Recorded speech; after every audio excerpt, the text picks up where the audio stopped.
Greetings, friends, and welcome back to the broadcast. I'm Sean, and the website is www.scriptureandprophecy.com. Today is Wednesday, March 29th, 2017, and today we are going to be going through chapter 12 in our study in the book of Revelation, dealing with the Revelation 12 sign. And I know that there's a lot of excitement about this. There's some new thoughts out there. And so real quick, I wanted to share where I land on those thoughts. And the truth is I'm not as sold on it as some people are. I'm not putting a lot of confidence in this discovery. Real quick, let me just explain what that is. If you go to Revelation 12, which we're getting ready to read, the very first verse is this. And there appeared a great wonder in heaven, a woman clothed with the sun, and the moon under her feet, and upon her head a crown of 12 stars.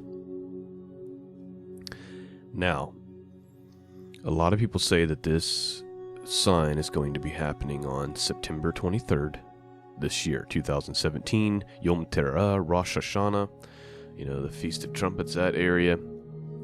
I'm always on high alert when the fall feast roll around. I believe that they're significant and there's things that could be fulfilled on those days, those appointed times.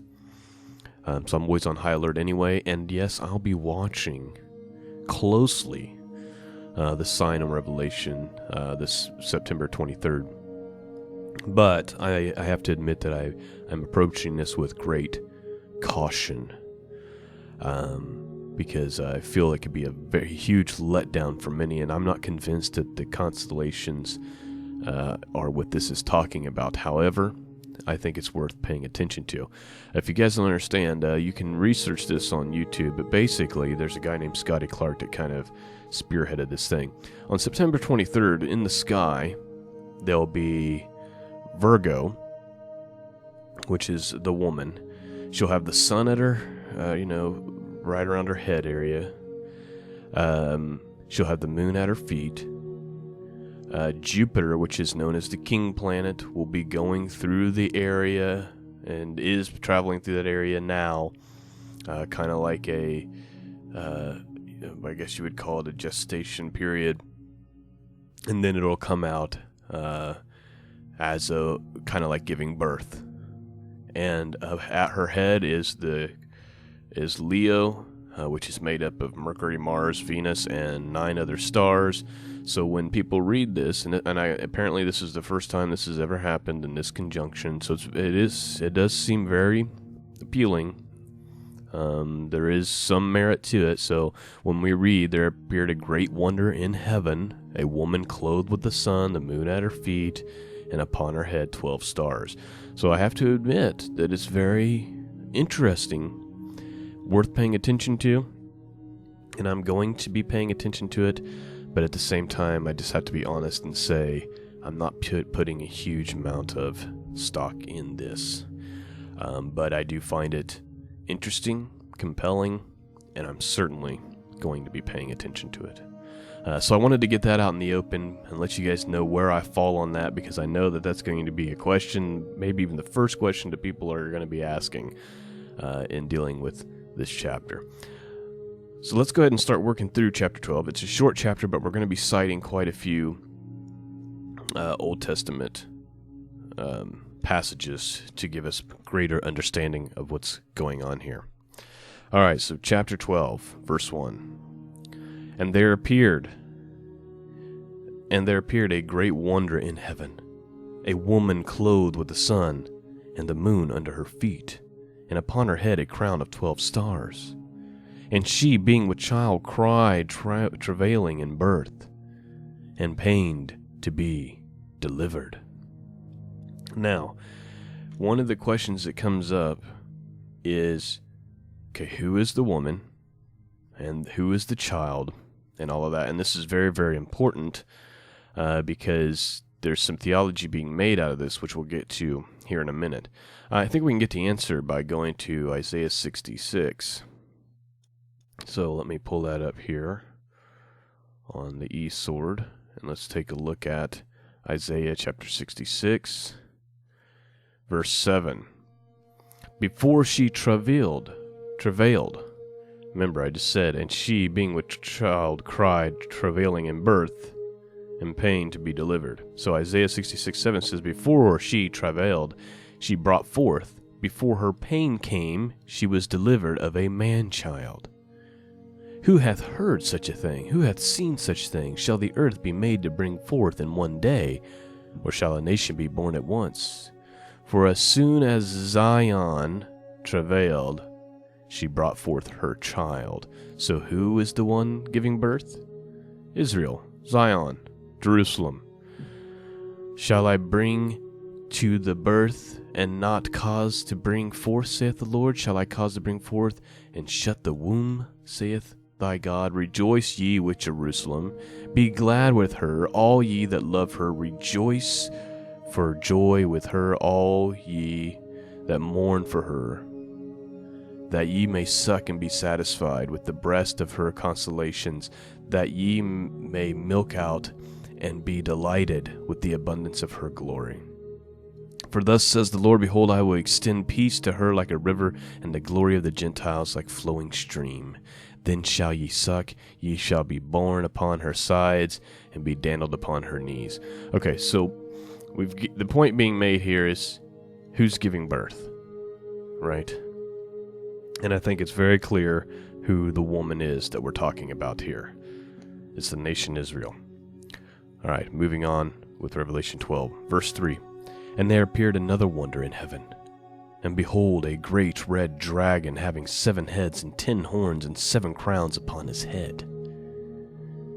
And his tail drew a third part of the stars of heaven, and did cast them to the earth. And the dragon stood before the woman which was ready to be delivered, for to devour her child as soon as it was born.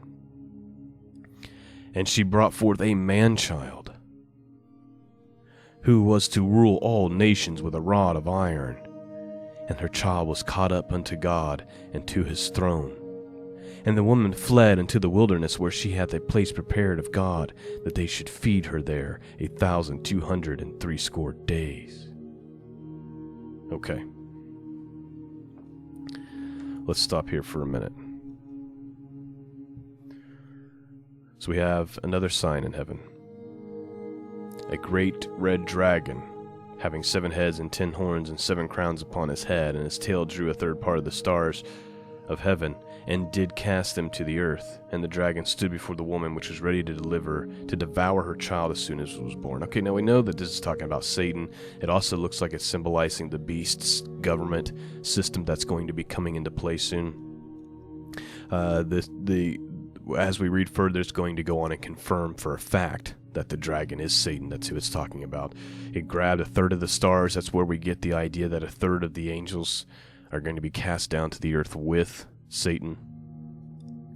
The big question, is who is the child?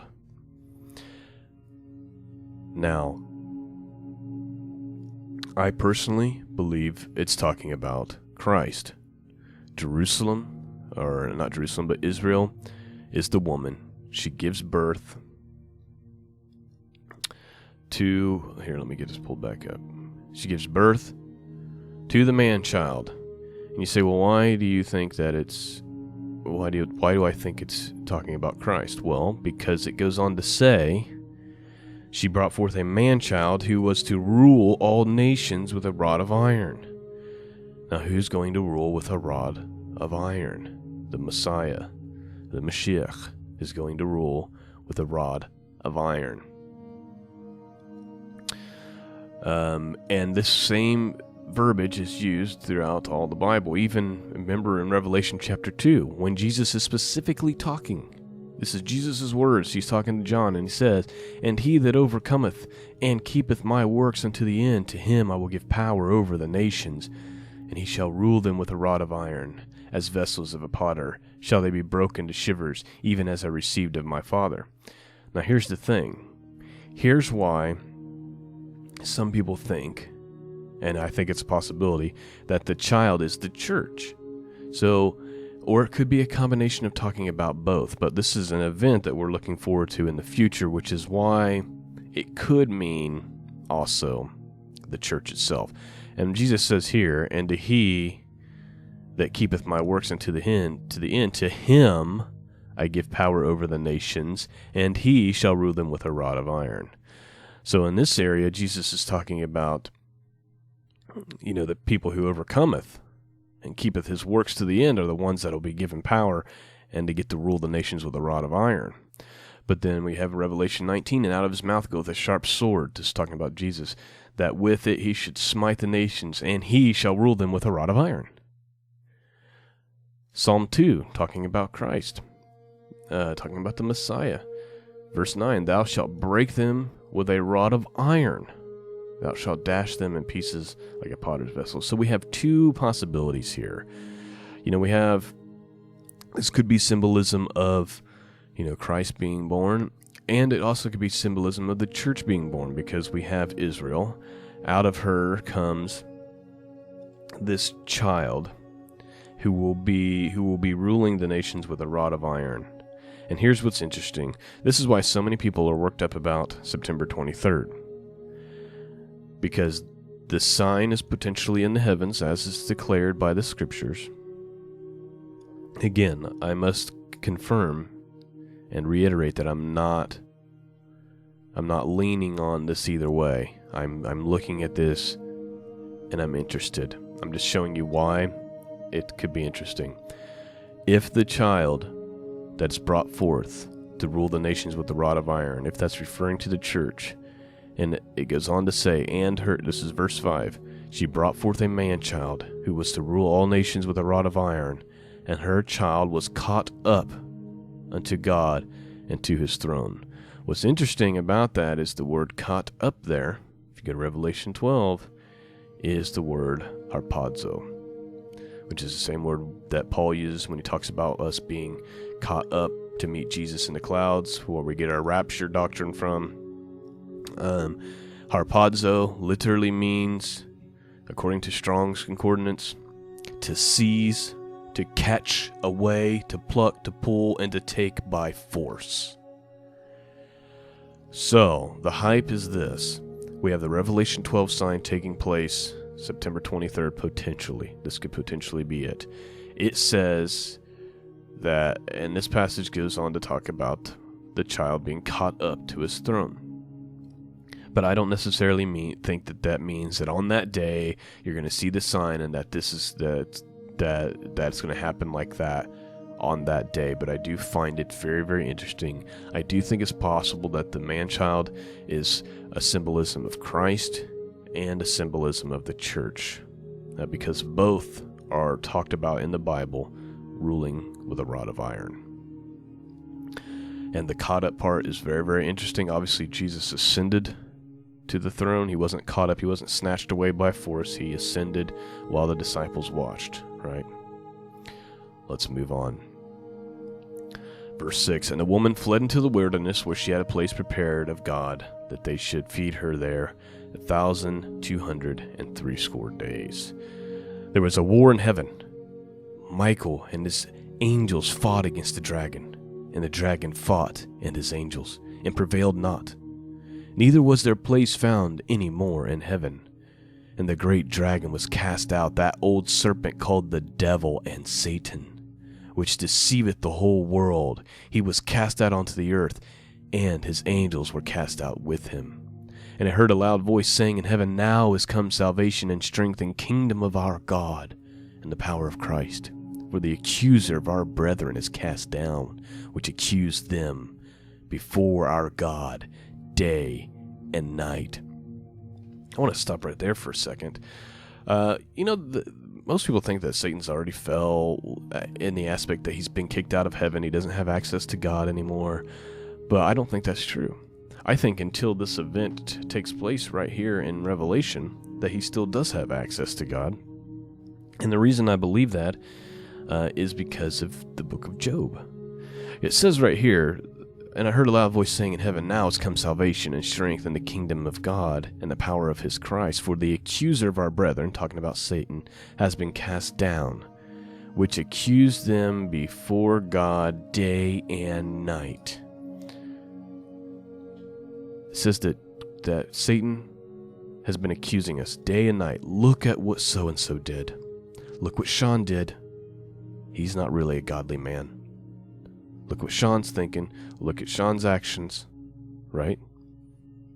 Let's go to the book of Job real quick here. And this just kind of confirms that Satan, up until this point, until this takes place, does still have access to God. If you go to Job, you can go to the very first chapter. Go on to verse 6. Now there was a day when the sons of God, by the way, that's the B'nai Elohim, which is the same sons of God that is used in Genesis chapter 6 when it says the sons of God came down and took wives. It's talking about angels. This is a confirmation of that. I just wanted to throw that little nugget out there too. Now there was a day when the sons of God came to present themselves before the Lord, and Satan came also among them. And the Lord said unto Satan, Whence comest thou? Then Satan answered the Lord and said, From going to and fro in the earth, and from walking up and down in it. Okay, this is showing that Satan can still come and go back and forth from the earth, and he can appear to God, right? He can come before the Lord. Verse 8, And the Lord said unto Satan, Hast thou considered my servant Job? There is none like him in the earth, a perfect and upright man, one that feareth God, and escheweth evil. Then Satan answered unto the Lord and said, Doth Job fear God for naught? See, right here, Satan's starting to talk about Job, and just like what Revelation is talking about, right? He's accusing Job. He's saying, does God fear you for no reason? He's saying, does Job fear you for no reason, God? He goes on in verse 10 to say, Hast thou made a hedge about him, and about his house, and about all he hath on every side? Thou hast blessed the work of his hands, and his substance is increased in land. But put forth thy hand now, and touch all that he hath, and he will curse thee to thy face. See, Satan is the accuser. He's saying, look, Job doesn't love you because he loves you. He loves you because you've built a hedge of protection about him, and you've blessed his hands and given him all this stuff. He's saying, if you were to, bring some trouble in his life, he'd curse you to your face. This is the devil. This is what Satan does. Right? And up until this event takes place, he's still doing that today, accusing us before God. The good news is we have Jesus Christ on our behalf. Let's go on to verse 10, Revelation 12. And I heard a loud voice saying, I'm sorry, I just read that part. Verse 11. And they overcame him by the blood of the Lamb and by the word of their testimony, and they loved not their lives to death. Therefore rejoice, ye heavens, and ye that dwell in them. Woe to the inhabitants of the earth and of the sea, for the devil is come down to you having great wrath, because he know that he has but a short time. And when the dragon saw that he was cast into the earth, he persecuted the woman which brought forth the man-child. Remember, the woman is Israel. Verse 14. And the woman were given 2 wings of a great eagle, that she might fly into the wilderness, into her place, where she is nursed for a time and times and half a time, to face the serpent. Now, before we finish and read the last 3 verses, I have to address this. So Satan has started to persecute the woman, which we know to be Israel. It says the woman was given 2 wings of a great eagle, that she might fly into the wilderness, into her place where she's going to be nourished for a time, times, and half a time, from the face of the serpent. 2 things I want to address. The times, and half a time is sometimes translated as like 3.5 years. I don't believe that that's what that's saying. I believe the King James Bible has it right when it says times, and half a time. And every time you see this used, it's always talking about a period of time. It's never talking about like a certain amount of days. If you go to Matthew, by the way, there's 83 occurrences of this, and they're all in the same way. I'm just going to read one occurrence. Matthew 8:29 says, And behold, they cried out, saying, What have we to do with thee, Jesus, thou Son of God?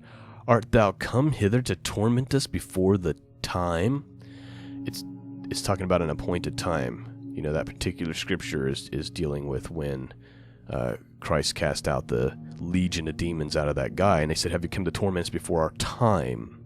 It doesn't necessarily mean a year or years or anything like that. It's just an appointed time. So I don't necessarily buy into it's talking about 3.5 years. I think it's appointed times, and we don't know the exact length of that. And the woman were given 2 wings of a great eagle, that she might fly into the wilderness, into her place where she is nourished for a time, times, and half a time from the face of the serpent. The reason that it could be talking about a specific time period is because if we go back up to verse 6, the woman fled into the wilderness, where she hath place prepared of her, of God, that they should feed her there 1,260 days.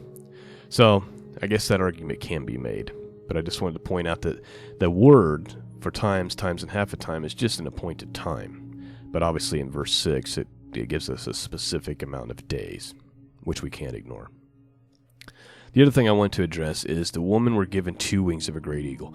There's some pastors out there that try to say this is where America comes and rescues, America comes and becomes an end-time savior for Israel. We're the great eagle. I'm just going to tell you right now, I don't subscribe to that at all. I don't believe that at all. This is symbolism that God uses to describe a covering, a wisping away into the wilderness to care for his people. We see this exact same language used in Exodus when talking about the Hebrews coming out of Egypt. If you go to Exodus chapter 19, let's just do that real quick. Exodus chapter 19. Let's just deal with verses 1 through 4. In the 3rd month, when the children of Israel were gone forth out of the land of Egypt, the same day came they into the wilderness of Sinai, for they were departed from Rephidim, and were come to the desert of Sinai, and had pitched in the wilderness, and there Israel camped before the mount. And Moses went up unto God, and the Lord called him out of the mountain, saying, Thus shalt thou say to the house of Jacob, and tell the children of Israel, Ye have seen what I did unto the Egyptians, and how I bare you on eagle's wings, and brought you unto myself. You see, when you know the Old Testament, it's much easier to understand what's taking place in the book of Revelation. It's symbolism. God used it himself back in Exodus, saying, I bear you on eagle's wings and brought you into the wilderness, brought you unto myself. That's what it's talking about. God's going to supernaturally bring them into a place of safety while this persecution is taking place. Let's finish this chapter. Verse 15. And the serpent cast out of his mouth water as a flood after the woman, that he might cause her to be carried away of the flood. And the earth helped the woman. And the earth opened her mouth and swallowed up the flood which the dragon cast out of his mouth. And the dragon was wroth with the woman, and went to make war with the remnant of her seed, which kept the commandments of God, and have the testimony of Jesus Christ.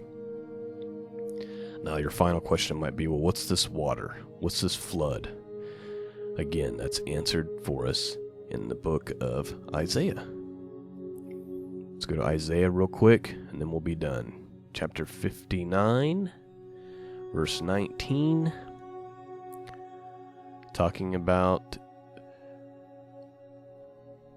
let me make sure I have the right one. Yes. So shall they fear the name of the Lord from the west, and his glory from the rising sun, when the enemy shall come in like a flood. The Spirit of the Lord shall be lifted up, standard against him. See, Isaiah is describing the enemy as a flood, like a flood of people, like an army of people. That's what it's dealing with here. So the devil is going to be sending forth a flood of enemies. Think of it like armies. Something along those lines is what this is referring to when it says he opened his mouth and there came a flood. But then it says the earth opened her mouth and swallowed up the flood which the dragon cast out of his mouth. Now, I don't know exactly what that is, except that it's going to be very, very interesting. And it may be, something like a big giant sinkhole opens up and swallows whatever this army is that's coming, like a flood to Israel. Maybe it's referring to Ezekiel 38 and that whole fiasco there. It's really, really hard to say. But of course, the dragon was wroth that she was carried away, and he went to make war with the remnant of her seed. So anybody left who keeps the commandments of God, who hold the testimony of Jesus Christ. That, my friends, is Revelation chapter 12. And I know that we were all over the place with this episode, but we kind of had to be. And I just kind of wanted to make some things very, very clear. And I hope that I did a good job with that. At any rate, I am out of time. So I'm going to wrap this up. I'll be back with you again, hopefully at the end of the week with our Prophecy podcast. I pray that this blessed you. If it did, please let me know in the comments below. Thank you for your prayers. Thank you for your financial support. Peace and grace be with all of you. Until next time, God bless.